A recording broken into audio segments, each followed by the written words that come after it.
Ang paglalakbay natin sa napakalawak na kalawakan ay nagsisimula sa isang hakbang.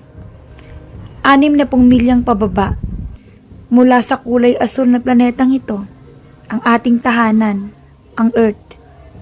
Sa ibaba nito ay patuloy ang buhay, pangangalakal at pag-iral ng ating sibilisasyon.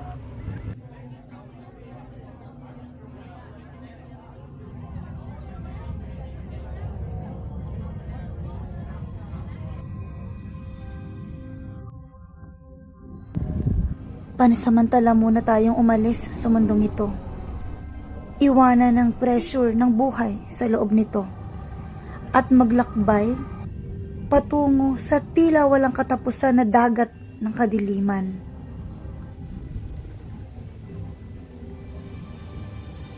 Patungo sa buwan.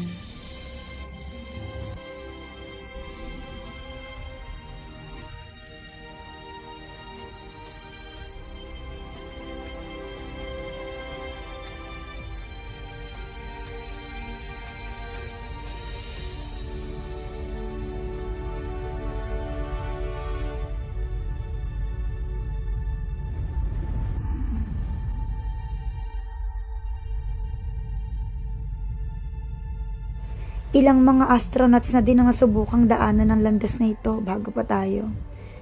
Oo, 12 ang mismong nakatapak at nakalakad na sa buwan. Walang laman, mapanglaw. Aabuti ng 3 araw ang biyahe papunta dito galing sa Earth kung sakay ng isang spacecraft. Ang katawan ng buwan ay walang hydrosphere, walang magnetic field kaya malamang palutang-lutang ka lang dito. Ang surface sa ibabaw nito ay binabalutan ng alikabok. Para itong karagatan kung titingnan. Pero nagkakamali ka dahil ang tila karagatan na yan ay gawa sa pinalamig na magma. Isa itong magma ocean. Ang mga bakas ng paa ni Neil Armstrong ay parang kahapon lang dito itinapak. Hindi na yan mabubura pa. Walang hangin sa buwan para tangayin at burahin ang mga bakas na ito. Higit itong tatagal kaysa sa sarili nating buhay. Mga milyon-milyong taon, higit pa sa lifetime natin sa Earth.